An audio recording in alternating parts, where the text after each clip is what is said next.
보육원 아이들을 후원하거나 봉사활동하면서 중간에 그만두는 가장 많은 이유가 무엇인지 아십니까? 그것은 바로 아이들이 내 헌신과 선의를 무시하고 은혜를 모른다는 것입니다. 무조건 하면 좋은 자원봉사? NO! 생각하고 고민하는 자원봉사? 예! 안녕하세요, 하얀명루입니다.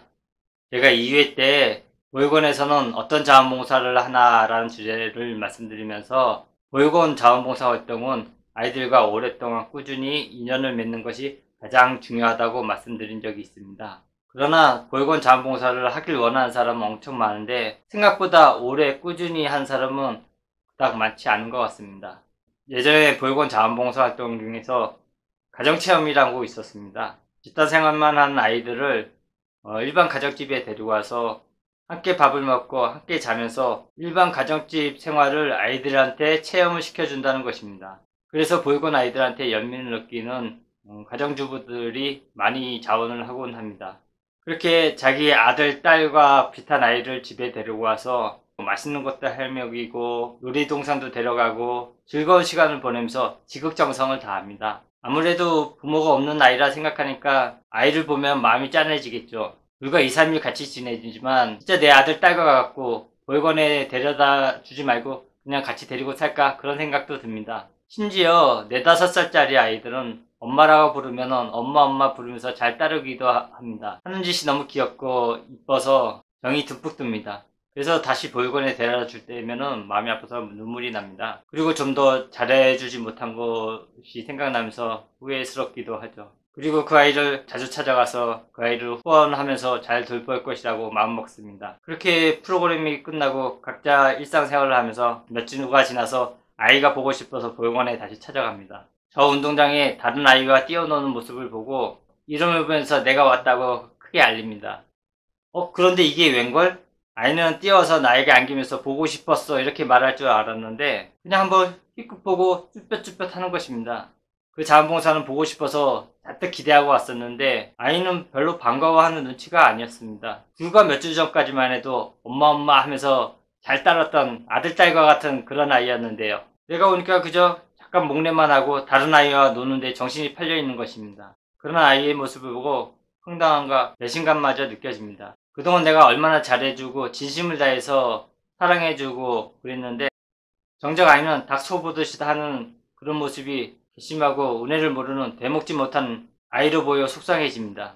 2017년 한 아이에게 꾸준히 후원을 했던 어떤 후원자가 크리스마스 선물을 해주기 위해서 선물을 고르라고 하니까 그 아이가 유명 브랜드 옷을 지목하면서 그것을 사달라고 했던 것입니다. 근데 그 후원자도 자기도 월급 아껴서 아껴 그 아이를 돕고 있었는데 그 옷의 가격을 보고 황당해서 너무나 괘씸하고 은혜를 모르는 것 같아서 화가 나서 후원을 끊겠다면서 인터넷 게시판에 글을 올린 적이 있었습니다. 이것처럼 보육원 아이를 후원하거나 봉사활동하면서 아이들의 무관심한 표정과 생뚱맞은 반응에 실망해서 후원을 하지 않거나 자원봉사를 끊는 경우가 의외로 많습니다. 아까 예를 들었던 가정체험은 불과 2, 3일에 지나지 않지만 수년 동안 자원봉사를 하면서도 아이들한테 이런 냉정함 때문에 실망하는 사람이 상당히 많습니다.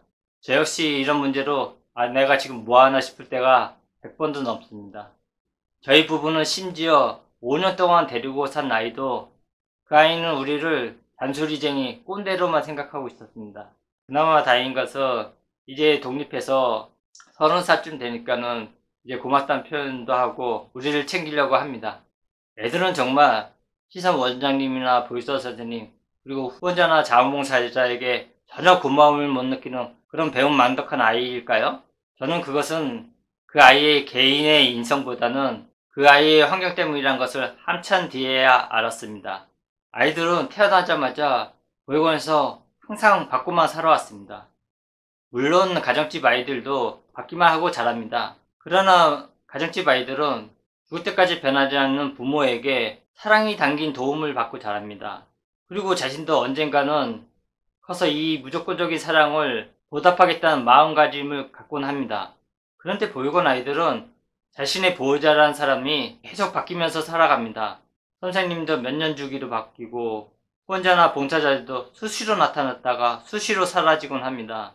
그래서 자신들이 직업사로 받은 도지사 선생님의 사랑, 그리고 연민으로 자신한테 잘해주는 후원자나 봉사자들의 한시적 사랑만 받고 자랐기 때문에 무조건적인 사랑을 배울 기회가 없는 것입니다. 그러니 그 아이가 배은만덕하고 싸가지 없고 대먹지 못한 그런 행동이 그 아이의 책임인 것만은 아닌 것입니다. 그래서 자원봉사 활동은 기대하지 말고 주자는 것이 저의 기조입니다. 그래서 어떤 자원봉사 활동이든 상대방한테 고마운 말이나 행동을 바라지 않고 심지어 싸가지 없고 못상식하는 행동을 하더라도 전혀 화낼 필요가 없습니다. 정 대상자가 못상식하고 싸가지 없다 그러면은 제가 자원봉사를 하지 않으면 되는 거니까요. 그러나 그 아이들도 꾸준히 오랫동안 대가 없는 도움을 받았다는 것을 알게 될 때가 올 것입니다. 저도 중년이 돼서야 그걸 알았으니까요. 끝마치기 전에 보육원 아이를 후원하는 한 가지 팁을 드리고 마칠까 합니다. 인터넷 검색창에서 디딤 씨앗 통장이라고 검색해보세요. 보육원 아이들은 만 18세가 되면은 자립금 500만원을 받고 강제 퇴소를 해야 됩니다. 그러나 그 어린 나이에 500만원을 가지고 자립을 한다는 것은 어불성설이죠. 그래서 조금이라도 도움이 되고자 디딤 씨앗 통장이라는 제도가 있습니다. 지정하지 않아도 되고 내가 지정한 아이에게 후원할 수 있는 통장입니다. 그런데 이 후원의 특징이 월 3만원을 후원을 하면은 국가에서도 월 3만원을 후원해서 총 6만원이 그 아이 통장에 들어갑니다. 즉 1+1이죠. 그러니까 내가 만원을 후원하면 국가에서 또 만원을 후원해서 2만원이 그 아이의 통장에 들어가는 겁니다. 최대 3만원까지 가능하다는 겁니다. 이 통장은 중간에 아이나 시설 원장님이 꺼내서 쓸 수 없고 퇴소하고 나서 그 아이의 자립이나 창업에 도움이 필요할 때 통장을 꺼내서 쓸 수 있습니다. 그러니 그 아이들한테 자립하는 데 큰 도움이 되겠죠. 후원과 기부는 자원봉사보다 더 큰 사랑입니다. 감사합니다.